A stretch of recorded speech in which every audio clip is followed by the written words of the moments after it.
First of all, I'd just like to thank everyone for attending this, what I think is an extremely important conference, and very timely, with a lot of the various misunderstandings of Islam in, I guess you could say, in not just the U.S., but in Europe. We're certainly seeing the results of that with the refugee crisis, and I'm glad to be a part of this, so thank you very much. So my talk is going to focus on, as much as possible, on stereotyping, and start with talking a bit about what is stereotyping, how does it develop, and then focus on stereotyping that's been directed towards Muslims in the U.S., and then move from there to Islamophobia, and end with a little bit of hope, hopefully. So we'll see, inshallah. This was a recently an image that was passed around on social media that I thought was quite creative. It was showing well, you can see, it's showing the various negative stereotyping that's done towards Muslims, and I thought it was quite intuitive that the designer made it this way.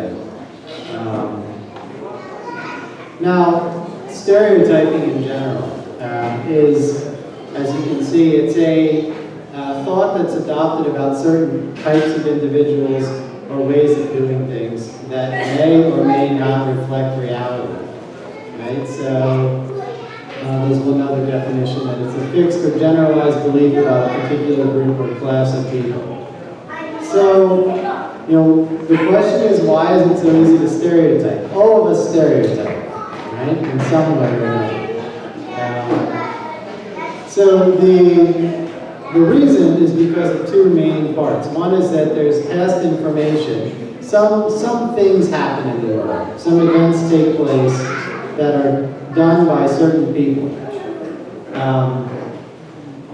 Maybe it has nothing to do with their religious identity at all. But some event happens, like 9/11, for example. Secondly, there's the applying of an assumption that the entire person is just Muslim, for example, or the entire person is just teacher, or the entire person is just whatever identity you choose to fill in the blank.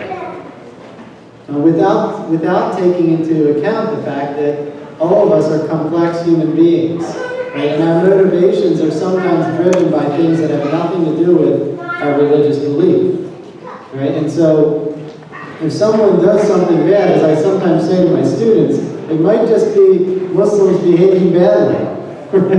Not everything in Islamic history is necessarily positive. In other words, there were wars and conflicts and events done by people who identified themselves as Muslim, but may not have been good representatives of Muslims in general.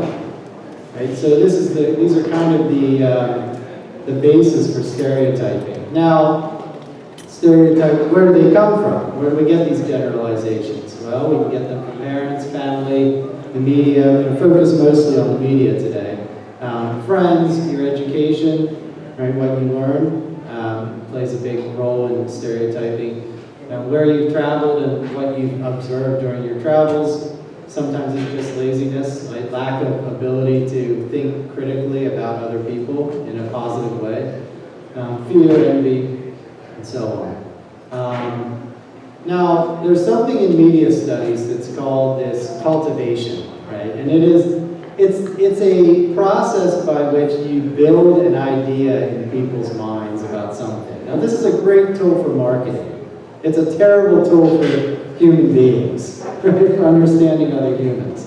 If you want to associate good sneakers with Nike, great. But don't associate violence with Muslims. Wrong. Right? So the point is that there's a process in media. If you view something enough times, it begins to become a fact. It's kind of the same thing as we say, if you tell a lie enough times, people begin to believe it, right? So this is a theory, right, about the development. You can see the chart here. So you You watch a TV show, you learn some information. Whether you like it or not, you learn something. And then it develops in your mind a social reality that might not actually reflect real reality. And then it just cycles back in, where you see more of the same messages, the same ideas, that then reinforces a wrong point of view that you've developed from its origin point in the TV. So, of course, this is a cautionary tale about media and critical observation of media and the importance of seeing things that are false and pointing them out, rather than just accepting them as fact just because it's visually presented to you. It can be, stereotyping isn't all bad, right? Sometimes having a positive view of someone based on their association with someone else that you knew that was good can facilitate friendship, right? It's not entirely bad to sometimes, we all, as I said, we all have certain generalized ideas in our minds about certain groups of people. Now, and you meet someone that's part of that larger group in your mind, and if you have a positive view of them, then it may lead you to become friends with that person and develop greater understanding of actually what it means to be a person from Mali who happens to be Muslim, right? For example. Maybe you have a good idea in your mind from someone else you met that was from Mali. The problem, of course, is the flip side of this, which is prejudice, stigma, discrimination, racism, which oftentimes can or might lead to conflict. This is how it works. You have an idea. People with pink hair are mean. Building a prejudice, which is a feeling in your mind. I don't like people with pink hair because they're mean, right? And then leading you to then avoid that person or do something against them, which is discrimination, which then cycles back into the same vicious cycle of stereotyping. Now, interestingly, stereotyping can go both ways, right? It's not just Americans having negative stereotypes about Muslims out there somewhere. Sometimes it is people in other countries having negative stereotypes about Americans as well, right? So we had a poll that was done by the Pew Research Center showing, asking Muslims what they associated with Westerners, right? So Westerners, selfish, violent, greedy, immoral, arrogant, fanatical, respectful of women, honest, tolerant, generous. It kind of goes down. That's not good. We'd like to see this go up. That'd be the opposite. In any case, traits associated with Muslims amongst non-Muslims that were asked the question in the U.S., Russia, and Western Europe. Fanatical, honest. Interesting, though, that honest is one of the highest, whereas when Muslims were asked about Westerners, honest was pretty low on the scale. So, again, this has nothing to do with reality, other than the fact that if these views are held by a group of people, a large group of people, it can create a new reality. Right? Just like we know that sectarianism at its base most of the time, religious sectarianism at its base is mostly driven by economic and political inequalities. However, if enough times you hear the word Sunni, Shia, Sunni, Shia, Sunni, Shia over and over again, you start to believe, oh, that's the basis for the conflict, rather than some other possibilities. So that's what I mean by creating a new reality, unfortunately, which leads to conflict. Now, more specifically, related to stereotyping of Muslims, right? Here's the, I pulled a lot of images off here, many of which are highly offensive, because they're examples of the type of stereotyping. Now, this is actually, I think, a very creative and well-done political cartoon showing the concept that here's a person praying, and then the FBI this is probably driven by the informers that were in the mosques in the New York City area. The news came out a few years ago about the FBI doing that. But anyway,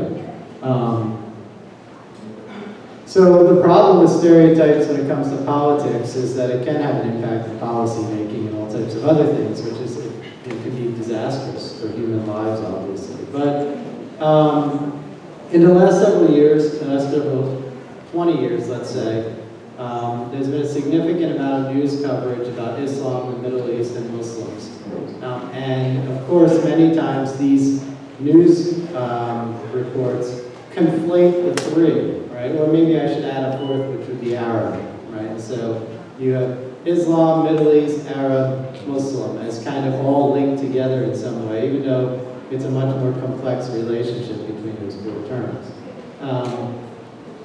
So we've seen all of these. All of us have experienced this, right? So we're at 9/11, you had global war on terror, the Islamic scarf controversies, mainly France related, right?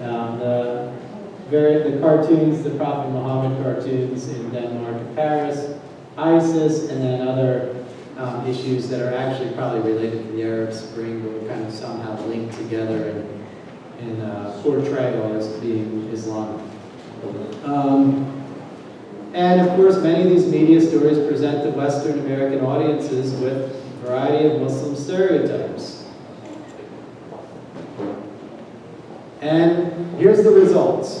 Okay, so notice, when polls were given in 2006 and 2007, the further it is to the right, the worse it is, right? So you have peaceful this side, violent this side. Whites, when polled, by Americans polled, this is based on white non-Muslim respondents only. So they asked white non-Muslims about whether these groups they viewed these groups as being peaceful or violent. Notice, again, it isn't always about religion. It's also, that's why sometimes people say, you know, Muslims are the new black, right, is a term in like race studies in the US. It's not really about race here. It's kind of, it's generally about stereotyping and discrimination. But you can see the linkage here. So, you know, that kind of speaks for itself. But interestingly, though, that you know, it's sort of, yeah, overall this is very negative, obviously. Now, why would this be so negative? Right? When Dr. Alethi just showed us, and there's hundreds and hundreds, thousands of other examples he could have put up there as well, of extremely successful, highly educated Muslim Americans who have contributed in amazing ways to this country. You know, but in any case, if that's the reality, why is this the perception?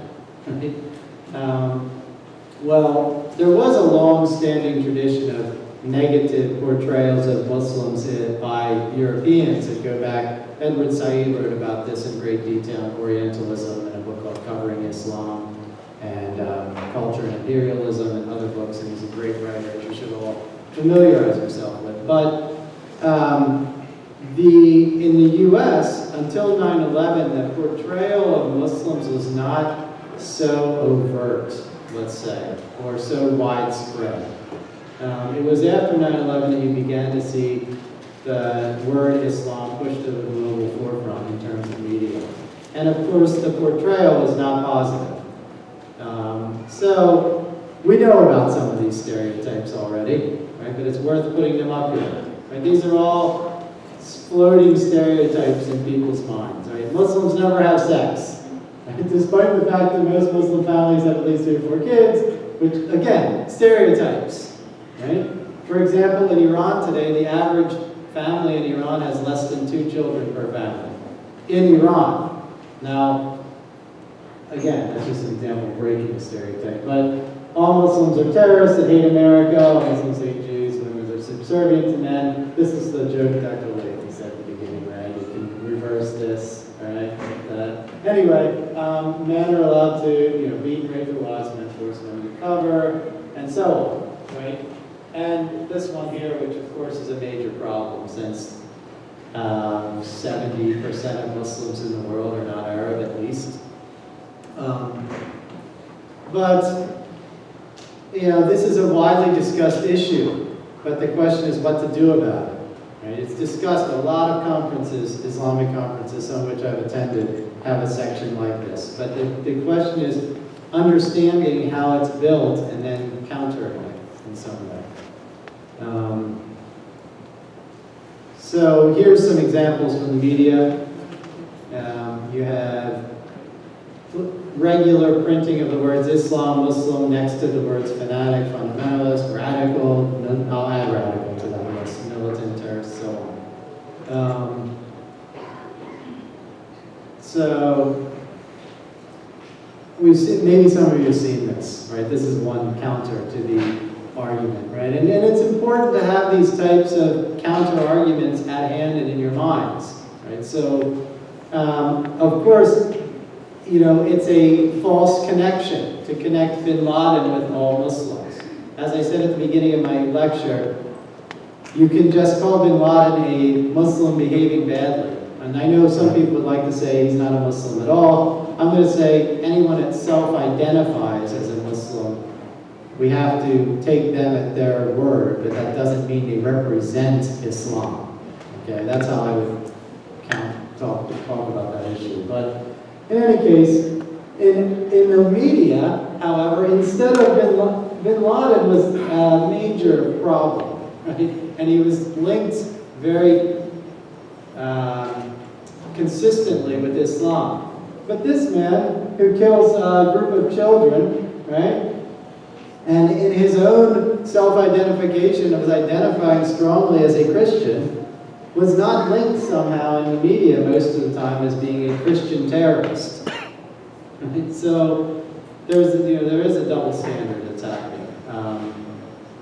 And of course we shouldn't forget what in political science is referred to as state terrorism, or the state use of violence, right? Which is a type of terrorism, right? I mean, what Assad is doing is terrorism. He's terrorizing portions of the population using barrel bombs and all types of other things.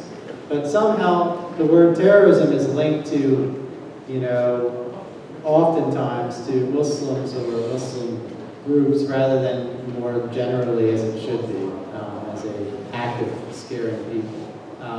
And of course, here's something, right? So anyway, this is old now because, you know, he's gone and he's gone. But in any case, you get the point, right? All three of these people use terrorism in different ways, and I would argue that Bush did as well. I know it would be controversial for some, but maybe not. I hope not. In any case, using the term jihad, right, is another example of stereotyping. Using it inaccurately or without any nuance is a common, maybe the most common way to stereotype Muslims. And it's used sometimes when it has nothing to do with Islam. Golf cart jihad, the third jihad. Right, here's another one. This is a very famous book that was now old, but it was famous in the 90s, called Jihad versus McWhirl. Those of you who took my globalization class know he didn't even mean the Islamic term jihad. He just chose the term jihad to represent a specific type of anti-globalization movement around the world. But why did he choose the word jihad? Why not choose, I don't know, conservatism or something else? You know, localism, some other term. Right? It's a good question. Right? He probably did it partially to sell books, which is based on stereotyping. But here's another political cartoon about the media's influence, effects, and stereotyping Muslims. And I like this one a lot. And I love this one, actually. So here's a Muslim man who's trained in public speaking, acting from Juilliard, best school for acting in New York City. You know, I was top of my class in ballet, interpretive dance, Shakespearean roles on Broadway. Okay, we won't get a lead role on that, but here he is, suicide bomber, right? And he's entirely on appearance, right? Stereotyping. But the fact is that this cartoon is representing a reality, which is most of the representatives of Muslims in the media up until now, although there are some more positive recent examples, but the overwhelming majority have still been negative. Right, yeah, here's a family looking at this saying, is that supposed to be us Arabs, right? I mean, and no actual relevance or relationship to lived reality of Muslim Americans, but yet this continuous flow of negative portrayal. So here's an analysis of the Arabic content of Iron Man, the first Iron Man movie. So the number of times Arabs were stereotyped as terrorists, 45, victims, 10, and prisoners, 2. Right? That's 79% of the times in the first Iron Man movie. Maybe you guys like Iron Man. Hey, I like Iron Man, but it wasn't good for Muslims. Right? It was just building on the same stereotyping. We saw this in Newsweek a couple years ago, front page. Right? Again, a generalized view of all Muslims. All Muslims are angry, violent people. Right? So what are the results of this kind of continual flow of negative media portrayals, right? This is the result, one of the results. Here's 6 months before and after 9/11, the number of attacks, let's say, this is the number of news segments on Muslims before and after 9/11. So you can see Fox didn't do anything before 9/11 and then 100 after. New York Times, not much better. Now look at this. This is very interesting. Do you guys remember the so-called Ground Zero Mosque? Which actually wasn't a mosque, right? It was supposed to be a large Islamic cultural center that is still, I think, planned to look like this. Replacing an earlier mosque that already existed there when the towers were there. But in any case, notice in New York, in Manhattan, where the coverage was much more even about the issue, and there was a lot of examples of Imam Raouf talking on TV and doing interviews. Right, the Quinnipiac, number 5, is much more even to those that opposed versus those that supported it. Notice, in fact, those that supported it in Manhattan were higher than those that opposed it. The place where it actually was, where people were living in a multi-ethnic, multicultural community, right, in cosmopolitan New York City. The general U.S., why were so many people opposed to this? Why were so many people that probably didn't even know where Park 51 would be, and probably had never even visited here, were adamantly opposed to building this cultural center here? Well, it's because of a continual flow of negative media portrayals of it, and this constant negative language used toward it. Of course, we know that this is a fact, right, statistically, that only 6% of terrorist attacks in the last 15 years, I believe, have been committed. 6%, whereas in the minds of populations, and again, that's Muslims, not necessarily Islam. Right? They have to distinguish. I know I'm preaching to the choir here, but in any case.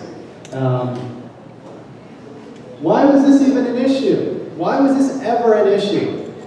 In a U.S., a country where your religion is completely separated from your political identity, or is supposed to be, and the government is not supposed to support one religion over another, why was it ever even a discussion about President Obama's religion? Right? It's because of the negative stereotypes toward Muslims in the minds of many Americans. Right? I don't really care about the results here. I'm just more interested in the fact that why it even existed as a discussion. Why did things like this happen? Right? Peter King, one of my least favorite representatives from Long Island, who was holding what was basically an inquisition in Congress a few years ago towards Muslim and carrying out his own type of crusade against Muslim groups in the U.S.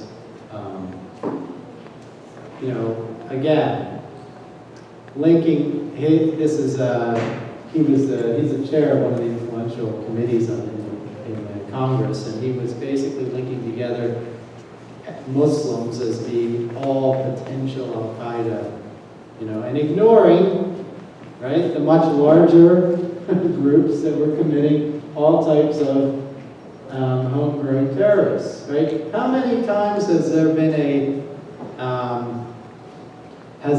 a terrorist attack in the U.S. by an American Muslim? Very, very few. Very few. I mean, the statistics, I don't have them on hand in this PowerPoint, but they are, the differential is massive.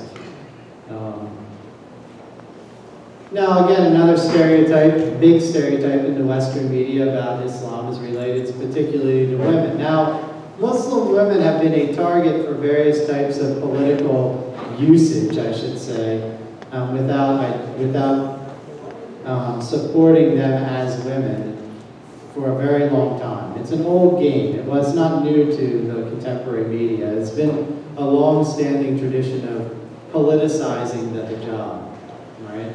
So, this is the stereotyping that's done towards the hijab, or at least one way of representing it. Like, these are all the stereotypes associated with wearing the hijab in the minds of many people. And it's linked with media, right? A lot of times, in movies where Muslims are represented or societies are represented, everybody in that society is represented as wearing a burqa, right, or a niqab.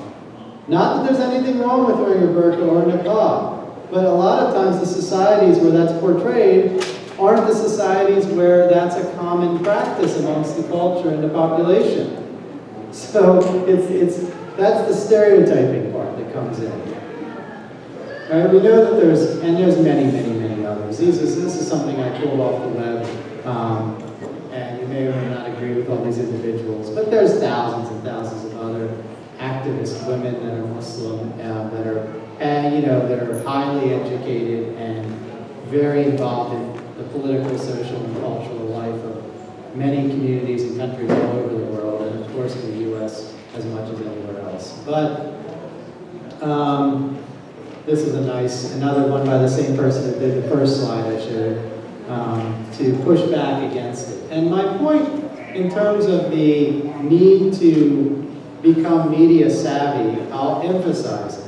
Right? I said this at another meeting that was here at UB last year, commemorating the sad event that took place in North Carolina, where these students were killed, really purely for being Muslim. But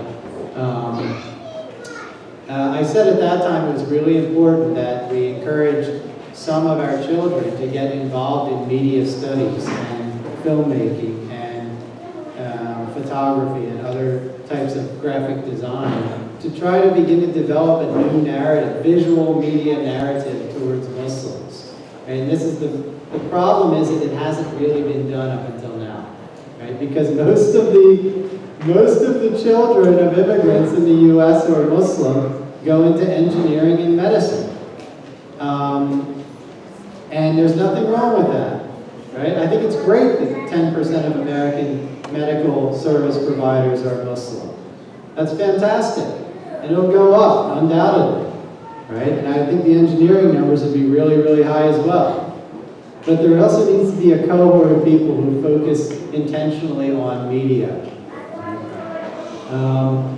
So Islamophobia, right, is the very negative end result of stereotyping of Muslims. And we've seen this just this year, right? Negative posters on buses in New York City and subways funded by specific groups that were very intentionally anti-Islamic. These are all old stereotypes that are now becoming common belief among some people in the U.S., unfortunately. And this is one of the groups. There's a great article you should all read by the Center for American Progress called The Roots of Islamophobia Network in America. Talks about some of the groups that have been formed and their entire mission, funded by billionaire, anti-Islamic billionaires in the U.S. Their entire mission is to basically build and develop very strongly negative stereotypes about American Muslims. So this advertisement came out where they gathered together some kind of very skewed and out of context statistic to claim that almost 20,000 attacks, Islamic attacks. I don't know what that means. It's a stereotype, right? There's a number of negative ads that have been placed in bulletin boards. This was one of them. Very ugly example of negative stereotyping against Muslims. And, it's happening, right? We have a free country, but there are also hate laws, right? Hate crime laws. And there need to be those that go into law, into the legal fields, and into media to really try to counteract these. I mean, we're doing everything we can in terms of educating your own community, right? All the things that have been talked about here today so far are the types of tools that you can put into your toolbox of defending a more moderate face and examples of Islam. But there are also practical things that need to be done in terms of the media. There is hope, right? Of course, this is an example of the mutual possibility of stereotyping, right? Is that people in the U.S. watching negative portrayals of Muslims overseas, and then you have Muslims in other countries looking at negative portrayals of Americans, anti-Islamic Americans. There's this example of this open letter to the fake caliph, Abu Bakr, al-Baghdadi, I should say. Not the fake, anyway. So, it's open online. You could easily share this with anyone that claims that there's nobody out there where's the moderate voice of Islam? I don't know how many times, I can't tell you how many times as a professor teaching about Islam and Intro to Islam and other courses here at UB and other places and giving lectures. I can't tell you how many times I've had that question asked to me. Well, I want to believe you, but I just don't hear any of voices of moderate Muslims. I'm like, well, maybe you should Google, I mean, I hate to be, sometimes you start to become frustrated, right? There's a lot of academic answers to this, but the information's out there. But as a Muslim community, it's important to be aware of it and have it ready, right? Post it on your Facebook feed if somebody writes something negative. And say, hey, why don't you educate yourself? Look at this.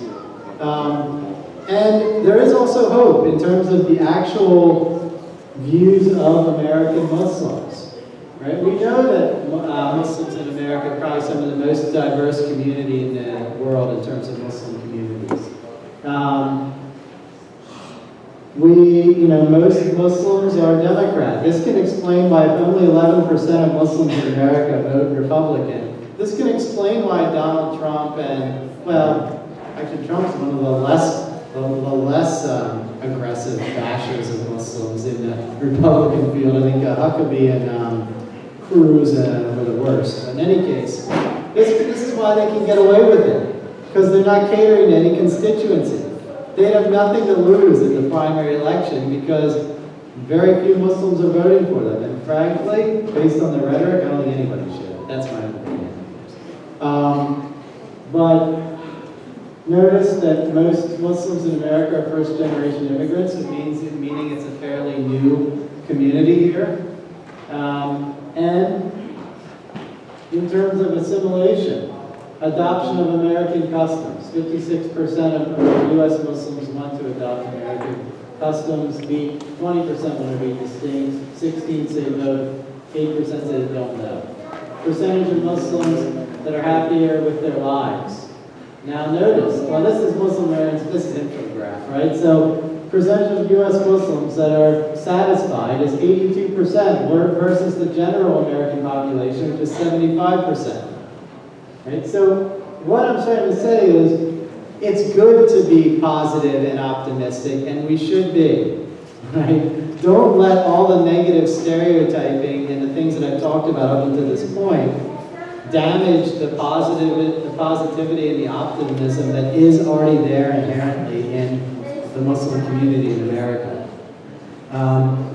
We know from American history that immigrants if most Muslims in America are immigrants, and we know that America has a long history of discriminating against immigrant communities when they first arrive.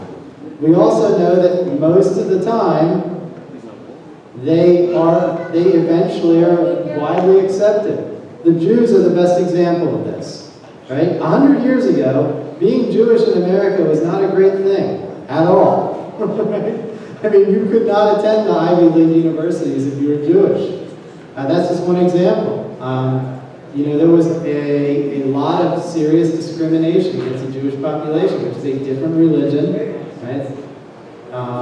And so there is plenty of reason for hope. And I think it's important to also mention this to your non-Muslim friends and neighbors, right? These types of examples. And the last slide I put up here is people that are in the age bracket of, let's say, I don't know, around 30 or younger. Look at the results of this poll. Right? The values of Islam are at odds with the American way of life. Of all the millennials, 49% disagree with this, 47% agree. So they're kind of split, right? Muslims in your local community should be permitted to build an Islamic center or mosque. Notice 66% of people that are the upcoming new leading generation believe that is true. And when you look to Democrats, which is currently the dominant political group in this country, 75% of young Democrats believe that it is fine to have a local community with an Islamic center or mosque. This is reason to be positive. Despite all of the negative stereotyping and negative portrayals of Muslims that is easily documentable over the last 20 or 30 years, that same generation that's experienced that still has a more positive view towards Muslims than any other generation in this country. So let's just leave by saying stereotyping is there. It's important to counteract it with concrete examples and thought-provoking ideas that you can then bring to your fellow human beings and American citizens. But it's also important to have some hope. The trend is in the favor of the Muslim community in America, not against it. Don't leave feeling like, oh, woe is us, right? Instead, leave feeling like, let's take the positive trend and move it to become more positive, right? Rather than less. So I'll leave you with that. So thank you.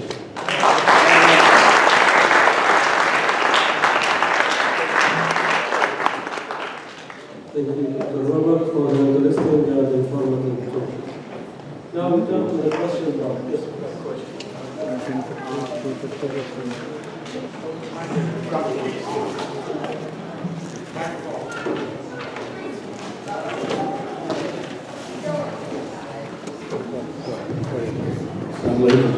This is a message for Dr. Riggs.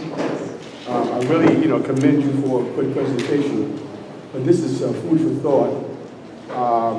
I think you're missing an item on things in history that went down with black people and the KKK as terrorists that terrorized. They put the cross, they burned the cross in the lawn of people, and then they burned their house down. And I think some way you need to kind of incorporate this thing in America, talking about America and what transpired in America, that you should never forget. You should use this as an example of terrorism that is real and it still exists today. So this is a food for thought.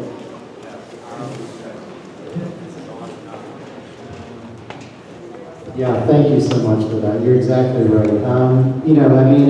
I could go on for days about this topic, really. The ways in which Christianity and Christian symbolism was co-opted by Christians behaving badly to act out in all sorts of racist and discriminatory ways towards the African American community, of which the Muslim community, the Muslim African American community is part, is just, there's so many examples. that you're right, exactly. You know, using the cross, right? A sacred symbol of Christianity as a symbol of racism and discrimination. I mean, you can go back further. You can talk about the justification for slavery based on the Bible that the Southern churches used in slave-owning states, right, that Frederick Douglass wrote against, right, in the 1800s. I mean, there's hundreds of examples, thousands of examples, I mean, hundreds of thousands of this. It's a very negative part of American history, and it should be, I do believe that the U.S. race problem should be linked to the stereotyping against Muslims problem, and a strong analogy should be drawn between the two. I really believe that, and thank you for pointing that out. I mean, you know, it's if I do this again, I'll add more slides on that because you're exactly right. I want the other camera.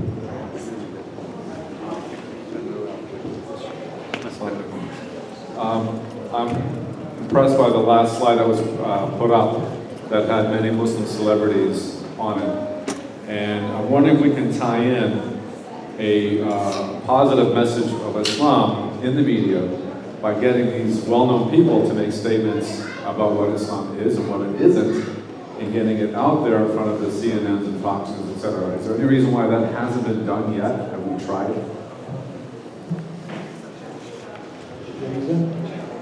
It's probably related to how the media is controlled, but of course it's our role is to have more efforts and spread the message how Islam itself is an inclusive religion that include everyone and people from different backgrounds and different diversities. And I think additionally, I don't know how much effort has been done by some of the large Islamic associations in the U.S. to try to solicit these celebrities to come and be keynote speakers. I don't know. They may have tried and just not been able to book them. Maybe they have astronomical booking, speaking fees, or who knows. But it may be worth considering for those of you that are involved in the national organization of trying to include that. I would also add to what Dr. Lately said that, the power of the editorial boards in a lot of media outlets is very strong. That's why it's important to become executives and editors who choose what news is actually broadcast and when it's point. For example, I gave an interview just yesterday about the Israeli-Palestinian current, what probably is a third intifada, on a Canadian news station, and normally when I do interviews, it goes right up online. This one, for some reason, has not been put online, despite my several time request to put it up. Now, I said some things in that interview that could be considered, controversial. Is that the reason? I don't know. It's a little bit mysterious how these backroom editorial systems work in terms of choosing what they're going to show and not show on the TV each night, but having more of a say at that level, I think, is really important. Okay, my question is for the professor. You talked about media cultivation. What about education cultivation? Because sometimes they teach Islam. Is in some of the colleges, some of the professors, they teach that the 5 pillars of Islam, 6. The 5 known and the jihad is number 6. And this is misleading even for the young generations. So this is also education cultivation, which we supposedly need to take care of or we monitor. So what is your comment on this? That's great. So his question is about, there are some academics that when they teach about Islam, they teach about, like in an introduction to Islam course, instead of teaching about 5 pillars, they'll teach about 6 and include jihad as a 6th pillar, which I think this is the one audience where I could say we all know that's not true. But it is a problem. That's another side of where I would say having some more Muslim academics that get trained in PhDs to begin to teach at different universities is really, really important as well.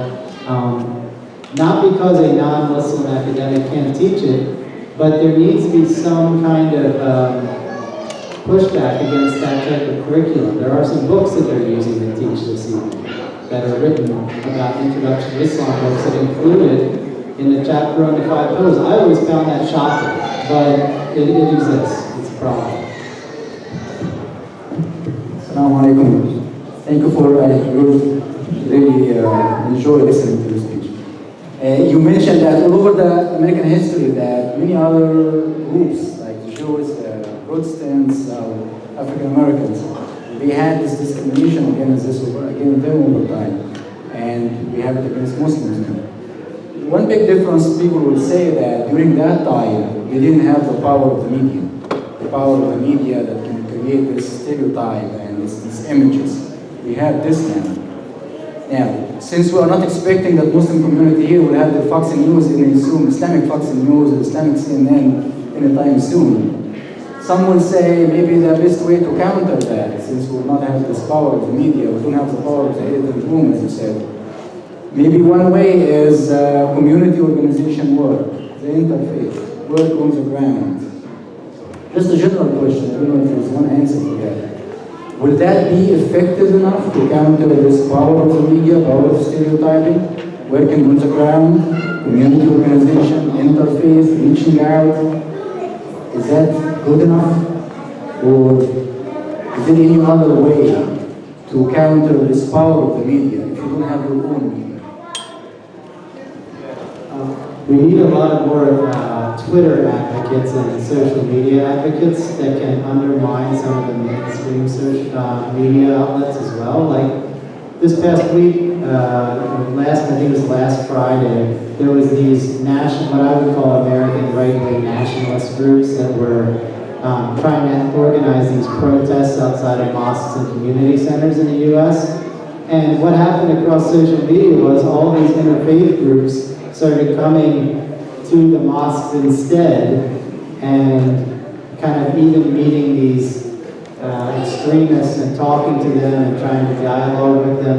And that kind of positive representation of other Christians and Jewish groups meeting and kind of, not, I wouldn't say protecting is the right word, but advocating on behalf of their Muslim, Muslim American colleagues and friends was a positive image. It didn't go through the mainstream media almost at all, but it was all over Twitter and Facebook and other groups. So there's some positive movement in that direction that I think is a way to advocate. I do believe in interfaith dialogue and coalitions that advocate for social issues together, and building a strong publicity campaign that goes along with it is really important too, as a couple other strategies. But I still think infiltrating mainstream media is important as well. But all those things need to be combined.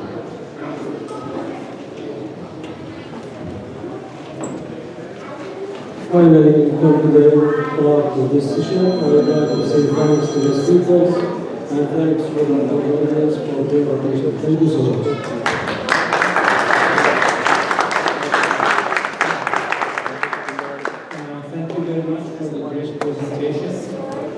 Lots of information.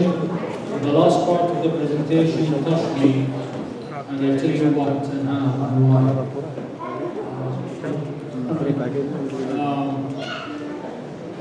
One party in the back home where I come from, anything happens there, brother kills his brother, anything happens, they blame it in America. To the point one member of that group woke up and found a kosher dead in his house, and he blamed America for that. The stereotype is happening, and the problem that we always, as Muslims, worry much about the stereotype against us, but we don't worry about the stereotype that we have against others, and that's a reality. They tell a judge, when they teach a judge, they tell him when somebody comes to you bleeding out of his eye blocked, don't judge for him before you see the other person, because the other person could have two eyes blocked. Right? So So the problem with intercultural or intracultural situation that we always face stereotype and process and do stereotype. That's the reality. That's the reality. So we have to fight it either way, both ways. If we need to be fair, and if we need to fix a situation, any situation related to stereotype, we have to fight it both ways. That's just an opinion, not an addition or amendment to what was said here. With that, I would like to thank the speakers with a plaque in your name for Dr. Khalid Al-Laythi. Thank you so much.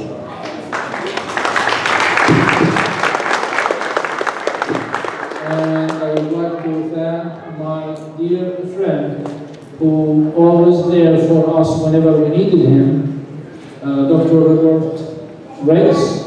Thank you so much. And by the way, he's a newly remarried person, I think a month ago, 2 months ago.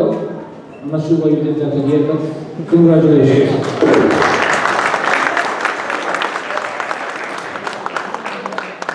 And I would like to give this plaque for Dr. Arafat Abu Mallouh. He is one of the best people I know in this university. Still, there is one person competing with him standing there. I have to listen to him first when he moderates the next session, and then either take it from you, give it to him, or vice versa. Is that all? Alright? The coffee is there. The new coffee, fresh coffee is there. Please.